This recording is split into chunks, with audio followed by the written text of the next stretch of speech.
Assalamualaikum warahmatullahi wabarakatuh. Saya Natania Kirana dari HSB semester 5 akan memenuhi UAS Etika Bisnis Islam dalam lingkungan hidup materi ketujuh.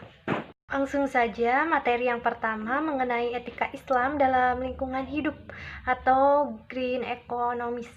Lingkungan hidup adalah segala benda yang hidup maupun yang tidak hidup serta kondisi yang ada dalam ruangan yang ditempati. Manusia merupakan bagian dari lingkungan hidup meskipun ada dorongan moral terhadap pelestarian. Selanjutnya, krisis lingkungan hidup. Tindakan merusak alam menjadi problematika dan merupakan bentuk kejoliman dan kebodohan manusia. Al-Quran juga menggambarkan kebinasaan bangsa-bangsa dulu, yaitu pada bangsa kuno. Akibat tindakan mereka merusak alam, semua perbuatan manusia yang dapat merugikan kehidupan manusia merupakan perbuatan dosa dan kemungkaran spiritual paling dalam yang pernah melanda umat manusia akibat pendewaan humanisme yang memutlakkan manusia terhadap alam, sehingga terjadilah alam yang mengatasnamakan hak prioritas manusia. Hal ini diperlukan penyelamatan lingkungan dengan segera melalui visi Islam tradisional yang memiliki perspektif pelestarian lingkungan hidup secara efektif dan mendasar. Tanpa adanya pengenalan dan implementasi ajaran Islam tradisional akan mengakibatkan krisis lingkungan tidak pernah kunjung berhenti. Tugas melestarikan tatanan alam dari keganasan kerusakan sesungguhnya manusia adalah kewajiban yang paling berat bagi dunia barat maupun dunia Islam. Tetapi inilah tugas yang harus dilaksanakan jika manusia masih ingin mempertahankan bumi sebagai tempat tinggal yang layak huni untuk mencapai dimensi kualitasnya yang tertinggi. Beberapa paparan di atas juga dapat disimpulkan bahwa meskipun ada dorongan moral terhadap pelestarian lingkungan hidup yang terdapat di dunia Islam, tidak dengan sendirinya dorongan itu akan menjadi kenyataan. Jadi harus adanya penekanan yang berarti terhadap pentingnya memahami dan mengimplementasi ajaran-ajaran hukum ilahi. Hal ini berarti harus ada pula penekanan terhadap konsekuensi bagi setiap orang yang merusak alam di luar daya dukungannya secara ekologis. Selanjutnya mengenai skema lingkungan hidup itu ada 3, manusia, lingkungan hidup, dan pencegahan atau penyebaran dari lingkungan hidup. Selanjutnya lagi mengenai pendayagunaan dan pelestarian lingkungan hidup dalam perspektif Islam. Jadi pelestarian lingkungan adalah proses, cara, perbuatan, melestarikan, perlindungan dari kemusnahan dan kerusakan, pengelolaan sumber daya alam yang menjamin kemanfaatannya secara bijaksana dan menjamin kesinambungan persediaannya dengan tetap memelihara dan meningkatkan kualitas nilai dan keanekaragaman. Pelestarian lingkungan dalam arti yang luas memberikan dampak yang positif bagi kelangsungan dan kemakmuran hidup manusia.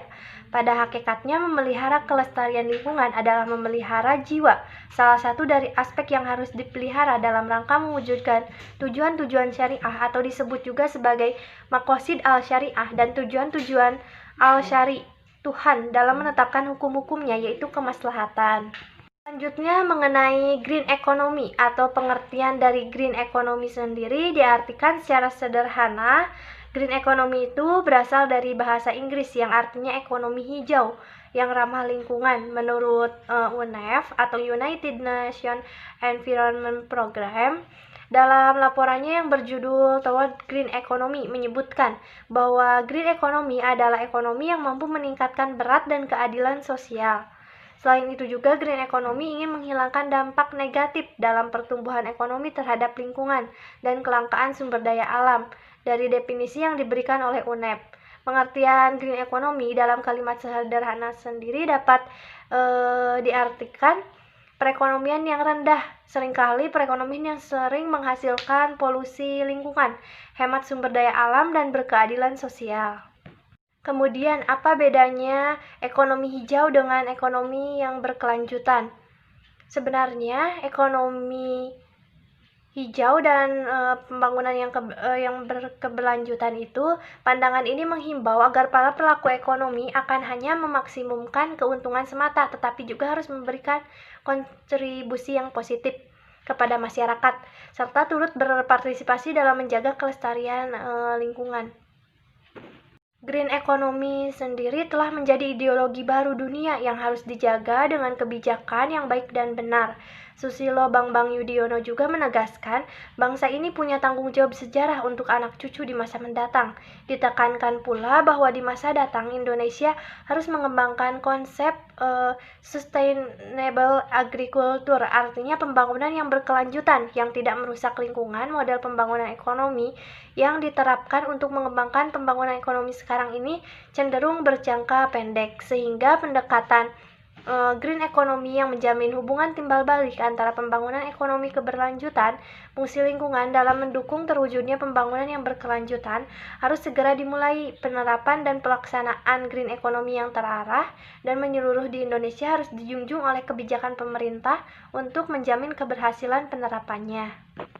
UNEP bahkan telah meluncurkan inisiatif Green Economy untuk mendorong penerapan Green Economy dan negara-negara anggotanya sejak November 2008, setelah menyadari bahwa pertumbuhan ekonomi dunia selama 50 tahun terakhir ternyata diikuti oleh penurunan kualitas lingkungan yang sangat parah.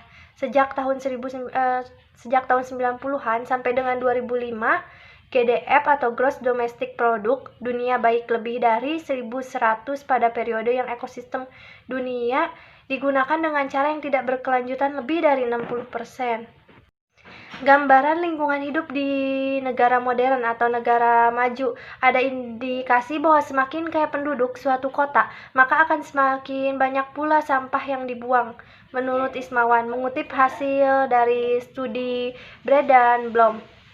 Terus ia juga menyatakan bahwa secara rata-rata jika pendapatan penduduk di kota naik 1%, maka sampai di kota tersebut akan naik pula. Gambaran lingkungan hidup di negara modern atau negara maju. Ada indikasi bahwa semakin kaya penduduk suatu kota, maka akan semakin banyak pula sampah yang dibuang.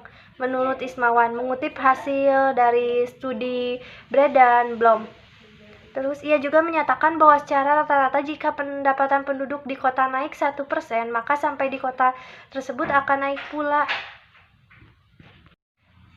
Diskusi tentang etika dalam bisnis diperlukan karena bisnis bisa menjadi tidak etis dan ada banyak bukti pada hari ini bahwa terdapat praktik perusahaan yang tidak etis. Perusahaan beroperasi di bidang sosial dan lingkungan alam dengan kebijakan yang berhubungan dengan alam, lingkungan sosial berbisnis berkewajiban untuk bertanggung jawab terhadap lingkungan alam dimanapun ia berada. Sekian, terima kasih.